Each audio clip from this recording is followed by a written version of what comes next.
Hey, it's Camila Stevenson, and around here we talk wealth. And what do you know? Italy's largest bank, the institution that sits at the center of European corporate banking, just disclosed a $26 million XRP position through a regulated trust structure. Now, that is not a treasury experiment. That is a position approved by a board, signed off by compliance, and executed through a fiduciary vehicle that doesn't exist for short-term trading. And we know that. But I do want to mention the size is not the biggest picture that I want you to pay attention to. It is the identity of the buyer. And that is what is important. And I want to walk you through what really happened and why a bank of this profile would choose this structure. And also why, of course, most people are going to miss it because it is a big signal. And most people are not looking at the signals. They're looking at the price chart. Now, go ahead and like the video and subscribe if you have not already so you don't miss the next video. And I want you to know this is not financial advice. Always do your own research. This is just for educational and entertainment purposes only. Now, drop in the chat also. I want to know if you are still accumulating XRP. What is the biggest cryptocurrency that you're loading up on right now? Maybe it's not XRP. Maybe you have a position there. Maybe it's XLM or HBAR or Quant. I love to hear what you are buying currently. I am positioning myself a little bit more in ZBEC, and I'm also buying a little bit of XDC. So again, let me know what you're buying. All right, let's lay out what is happening. Now, the Q1 2026 filing that surfaced maybe about a week ago or so disclosed that Intesa Sanpaolo, Italy's largest banking group by total assets, has taken a new position of approximately $26 million in XRP exposure through Grayscale XRP Trust ETF. Intesa Sanpaolo is not a fintech and they are not a hedge fund. It is the consolidated banking institution that processes sovereign debt for the Italian Treasury and is supervised directly by the European Central Bank through what is called the Single Supervisory Mechanism. That is a supervisory framework where the European Central Bank itself directly oversees the largest banks in the Eurozone, not a national regulator.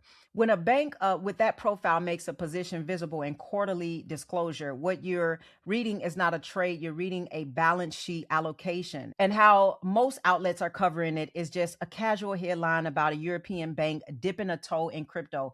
But the surface story is not the real story. Here's what is being protected. A bank like Intesa Sanpaolo does not move on a position like this without an internal mandate that has cleared every layer of the institution. European banking supervision under the ECB is among the strictest regulatory regimes in the world. Every position a tier 1 European bank takes through a regulated trust has to pass the capital adequacy box, the market risk box, the counterparty risk box, the audit committee box, the internal compliance box, the custody segregation box, the legal opinion box, and the board level disclosure box. Every single one of those boxes has to be checked before that $26 million position could sit on a balance sheet. So what you're reading is the end product of a multi-year due diligence process, not a trader's bet. Okay. That means this is a thesis and the thesis gets stronger every day. Now, I want to address something that you may be wondering about the amount. Okay. So $26 million is not a lot of money for a bank with hundreds of billions in assets. So why does this matter? Well, position size for a tier 1 regulated European bank is not measured by absolute dollars. It is measured by the existence of the position at all. A bank like Intesa Sanpaolo does not allocate $26 million through a regulated trust because it expects a trade to pay off. It allocates that capital to establish a documented regulator approved audit ready foothold in an asset class it expects to scale into. Okay. So the first allocation establishes the legal infrastructure, the compliance workflow, and the regulator relationship. Once those are in place, the position can grow by orders of magnitude without triggering a new approval cycle. The first dollar is the hardest dollar to allocate inside a regulated bank. The next 100 million is the easiest part. And here's why the timing is important and it connects to everything. Well, the EU recently brought its full markets in crypto assets framework into force, which is called MiCA. Now, that framework created the unified regulatory perimeter that tier one European banks had been waiting on before building disclosable positions through fiduciary structures. The Intesa Sanpaolo disclosure landing in the first full operational window under MICA is not a coincidence. The framework lands, the legal opinions get drafted, the compliance workflow gets approved, and then the capital will start to flow. So, what does this mean at the system level? Well, inside tier one European banking, position decisions cluster. So once one large institution clears the regulatory and compliance work to establish a digital asset position through a fiduciary vehicle, the peer institutions tend to follow within 12 to 24 months. And I keep coming back to this to let you know how it works, because there's some who will phase in after those who go first. So the risk officer at the next bank has already been asked why the first bank has a position that they do, right? So what looks today like a quiet $26 million disclosure by one Italian bank is often the leading indicator of a Eurozone wide allocation cycle. I'm not telling you when, I'm not telling you a number, I'm just telling you the direction that the math is always moving in. Architecture comes first, price comes second. We are in the architecture phase right now, and most people don't understand, architectural or infrastructure engineering and how it works. Now, here's what it means for you and your position. The largest, most heavily supervised banks in the world are quietly building XRP positions through the cleanest available regulated vehicles. The European corner of that build out just made itself very visible. The thing that you have to constantly come back to is whether the institutional allocation cycle keeps going. Okay. So you have to now wonder whether the institutions are building their positions with structural advantages that you don't have. Okay.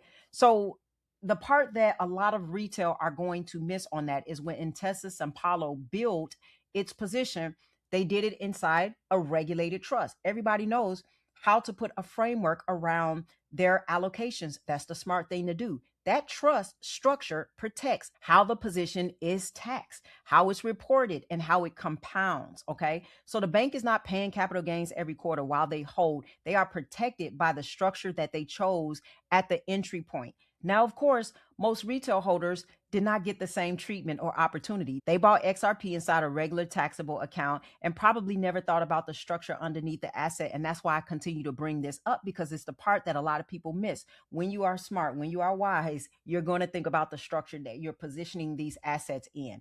And I want to ask you something. If you knew the smartest, most regulated, most heavily supervised financial institutions on the planet were building their positions inside protected structures, would you keep yours inside an unprotected one? Okay. Because that is what most retail investors are doing without even realizing it. The asset is the same, but the structure is not. The American retail investor has exactly one tax structure available that gives them the same kind of structural protection the institutions get, and that is the Roth IRA. So I Trust Capital is the platform that makes that structure available for real native XRP, along with gold and silver and RLUSD and other digital assets in the same retirement account. So once it's inside the Roth IRA, every dollar of growth belongs to you forever. And also, I Trust Capital will give you a $100 funding bonus when you fund the account. And you got to think about, if you invest that $100, how much growth could you have with even just that one investment if you take the time to wait and to allow it to appreciate? And again, you don't have to pay taxes on that. So the link is in the description if you want to take opportunity of that. And if you're sitting there thinking, you know what, that sounds good, but I have no idea how to apply it to my situation, my accounts, my XRP position, and my timeline, then that is what a conversation is for. And I do have my clarity calls for that. I do not give you generic advice and just hand you a worksheet. No, we open up the real numbers and we look at your holdings, your structure, and we map out exactly what you should move where, in what order, how you should structure your assets and protect them from taxes. And we go over all of that. And so all of your questions will be answered. You will have a clear path forward and you'll know what you're looking for, because most people don't know what they're looking for and they don't even know what they want. All right. So we get you very, very clear.